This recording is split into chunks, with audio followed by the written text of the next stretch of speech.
My next two guests were previously Cruz supporters, joining former Republican presidential candidate and former Texas Governor Rick Perry joins me right now, and Trump campaign surrogate Steve Cortes. Good to see you, Governor. Thank you so much for joining us. Good to be with you. Your reaction to Ted Cruz last night? He made a mistake. We all signed pledges. Donald Trump wasn't my first choice. Right. I was my first choice. Yeah, of course you were. But you were a lot of people's first choice. This is a contest, and I understand contests. I'm a competitor.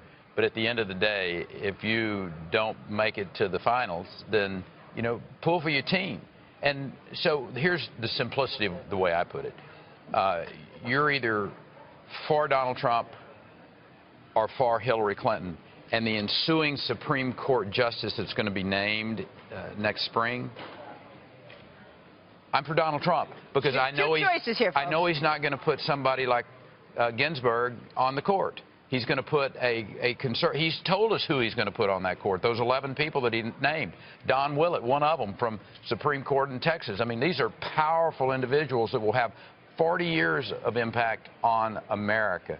And I just think, you know, listen, Ted's got time to get right on this deal, and I hope he will. But he said, I mean, just yesterday, before he took to the stage, he told media outlets, I don't care if Donald Trump is president and he wins, I'm still running in 2020.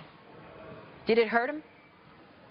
I don't see how that particularly helps you, and not just in Texas, but across the country. No. I think you start looking like an individual who cares only about yourself, and you're not part of a team, and that starts having a really corrosive effect upon your reputation. Steve Cortes, you're a Trump surrogate. How do you see it? I am, but by the way, I'm a convert. This was my candidate. Of course it was. I know that. In 2012 and in 2016, and I still wish he were the nominee. But you know what?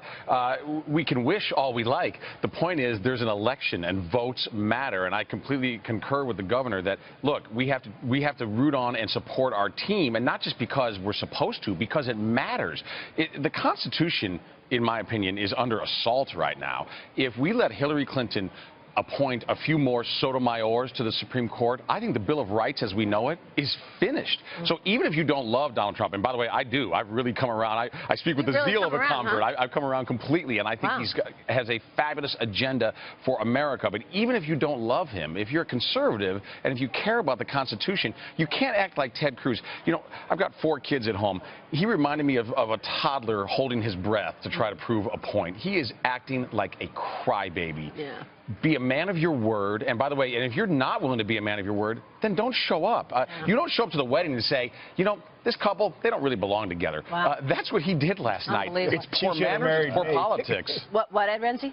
I think this is so right. The thing that scares me most about how several of the candidates acted is just questioning the Constitution, the Bill of Rights, our freedoms. We got grandkids, we got children, and I'm scared to death what that Supreme Court's going to look like. They right now are starting to worry about outcomes instead of being good judges in evaluating carefully the law and the Constitution. They want to revise it. They think it's organic, and we're going to make it what we want it to be for tomorrow. What do you want to hear from Donald Trump tonight, Governor? Well, I'm going to hear 3 things, actually 4, but the 3 of building a military up, that is so important to me.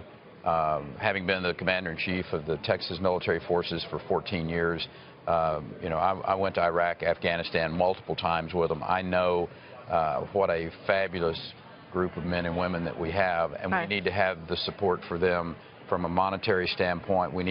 They need to know if they get in a sling halfway around the world that America is going to be there to take care of them. And with Hillary Clinton, they don't know. Yeah. All right. We will never leave them behind. Never. Bring them home. Governor Perry, always a pleasure to see you. Thank you so much. Steve Cortes, thank you so much.